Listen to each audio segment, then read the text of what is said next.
Assalamualaikum warahmatullahi wabarakatuh. Perkenalkan, nama saya Fatul Ar-Rasyid dengan NIM 0101 0582 125003. Saya berasal dari kelas 3A1.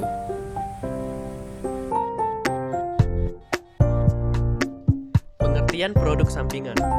Produk sampingan menurut Ustami dan Nurlela 2013-166 menyatakan produk sampingan adalah produk yang dihasilkan dalam proses produksi secara bersama, tetapi produk tersebut nilai atau kuantitasnya lebih rendah dibandingkan dengan produk lain atau produk utama. Supriyono 2011-246 menyatakan produk sampingan adalah satu atau beberapa macam produk yang mempunyai nilai relatif kecil dan dihasilkan secara serempak dengan produk utama yang mempunyai nilai lebih tinggi. Menurut Carter 2012-268 menyatakan produk sampingan umumnya digunakan untuk mendefinisikan suatu produk dengan nilai total yang relatif kecil dan dihasilkan secara simultan atau bersamaan dengan produk lain yang nilai totalnya lebih besar. Berdasarkan definisi di atas, dapat disimpulkan bahwa akuntansi produk sampingan merupakan suatu proses produksi yang dilakukan secara bersamaan sehingga menghasilkan produk utama dan produk sampingan. Produk sampingan tersebut memiliki nilai relatif rendah dibanding dengan produk utama. Karakteristik produk sampingan. Produk sampingan dapat digolongkan sesuai dengan dapat tidaknya produk tersebut dijual pada saat terpisah dari produk utama. A. Produk sampingan yang dapat dijual setelah terpisah dari produk utama tanpa memerlukan pengolahan lebih lanjut. B. Produk sampingan yang memerlukan proses pengolahan lebih lanjut setelah terpisah dari produk utama. Mulyadi 2014-335, Carter 2012-269 menyatakan produk sampingan dapat diklasifikasikan menjadi dua kelompok. Menurut kondisi dapat dipasarkan produk tersebut pada titik pisah batas. 1. Yang dijual dalam bentuk asalnya tanpa proses lebih lanjut, dan 2. Yang membutuhkan proses lebih lanjut agar dapat dijual. Baiklah, berdasarkan definisi yang dikemukakan para ahli yang tadi saya bacakan, dapat saya simpulkan bahwa terdapat persamaan pada karakteristik produk sampingan, yaitu 1. Produk sampingan yang dapat dijual setelah terpisah dari produk utama tanpa memerlukan pengolahan lebih lanjut. 2. Produk sampingan yang memerlukan proses pengolahan lebih lanjut setelah terpisah dari produk utama. Macam-macam produk sampingan. Menurut Ustami dan Nurlela 2013-166, produk sampingan dapat dikelompokkan sebagai berikut. A. Produk sampingan yang siap dijual setelah dipisah dari produk utama. B. Produk sampingan yang memerlukan proses lebih lanjut.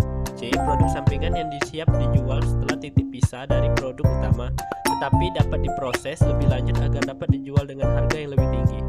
Menurut Supriyono 2011-247, produk sampingan yang dihasilkan perusahaan dapat dikelompokkan menjadi tiga macam. 1. Produk sampingan yang siap dijual setelah dipisah dari produk utama tanpa perlu diproses lebih lanjut. 2. Proses sampingan yang memerlukan proses pengolahan setelah dipisah dari produk utama agar siap dijual. 3. Produk sampingan yang siap dijual setelah dipisah dari produk utama dan dapat pula diproses lebih lanjut agar dapat dijual dengan nilai lebih tinggi. Pada produk sampingan, golongan ini manajemen harus mengambil keputusan apakah produk sampingan diolah lebih lanjut atau dijual setelah dipisah dari produk utama. Dari definisi di atas, dapat disimpulkan bahwa terdapat persamaan pada pengelompokan produk sampingan dari pendapat para ahli tadi, yaitu A. Produk sampingan yang siap dijual setelah dipisah dari produk utama. B. Produk sampingan yang memerlukan proses lebih lanjut. Dan C. Produk sampingan yang siap dijual setelah titik pisah dari produk utama, tetapi dapat diproses lebih lanjut agar dapat dijual dengan harga yang lebih tinggi. Metode perhitungan dan akuntansi harga pokok produk sampingan. Metode yang dapat digunakan dalam perhitungan harga pokok produk sampingan adalah A. Yang pertama, ada metode tanpa harga pokok, dan B. Ada metode harga pokok. Berikut contoh langsung jurnal dan laporan laba rugi dengan beberapa metode perlakuan terhadap penjualan produk sampingan atau metode tanpa harga pokok. PT Anto menghasilkan dua macam produk, yaitu produk A yang merupakan produk utama dan dapat dijual dengan harga 20 per kilogram, dan produk B yang merupakan produk sampingan yang dapat dijual dengan harga 1,2 per kilogram. Biaya produksi untuk bulan Januari 1982 meliputi biaya bahan 8.600, biaya tenaga kerja 6.000, biaya overhead 4.000, dan perusahaan yang menggunakan satu rekening barang dalam proses untuk menampung elemen biaya produksi tersebut. Biaya pemasaran besarnya Rp450 dan biaya administrasi dan umum Rp550. Produk utama yang dihasilkan sebanyak 1.200 kg dapat dijual dalam bulan Januari 1.000 kg, sedangkan produk sampingan yang dihasilkan sebanyak 500 kg sudah dapat dijual seluruhnya. Berikut jurnal transaksi yang dibuat. PT Anto, jurnal transaksi bulan Januari 1982.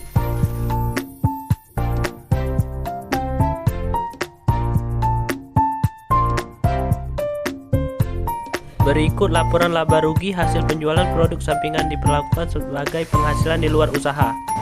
Penyajian pendapatan penjualan produk sampingan sebagai penghasilan di luar usaha. PT Anto, laporan laba rugi bulan Januari 1982.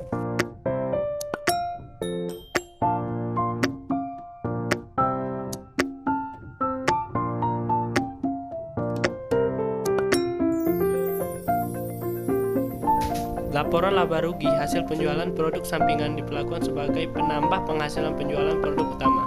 Tabel 2.3. Penyajian pendapatan produk sampingan diperlakukan sebagai penambahan penghasilan penjualan produk utama. PT Anto, laporan laba rugi bulan Januari 1982.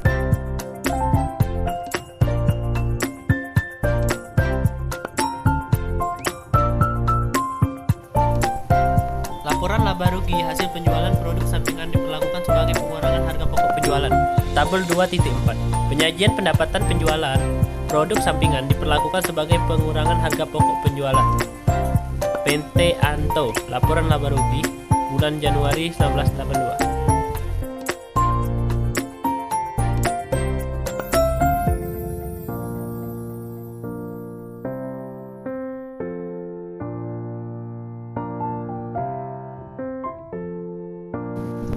Laporan laba rugi hasil penjualan produk sampingan diperlakukan sebagai pengurangan biaya produksi produk utama. Tabel 2.5. Penyajian pendapatan penjualan produk sampingan diperlakukan sebagai pengurangan biaya produksi produk utama. PT Anto, laporan laba rugi bulan Januari 1982.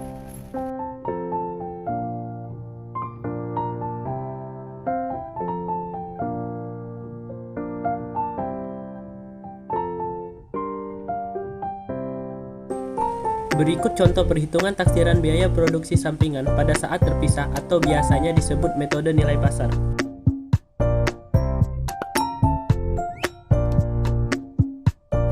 Tabel 2.6. Perhitungan taksiran biaya produk sampingan pada saat terpisah.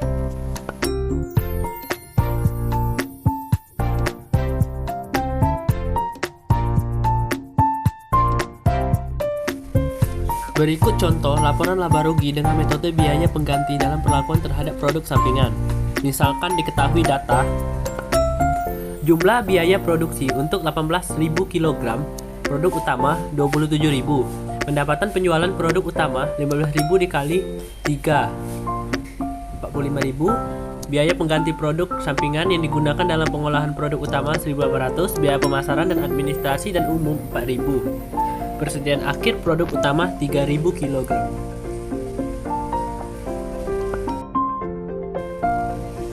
Berikut laporan laba rugi pada tabel 2.7.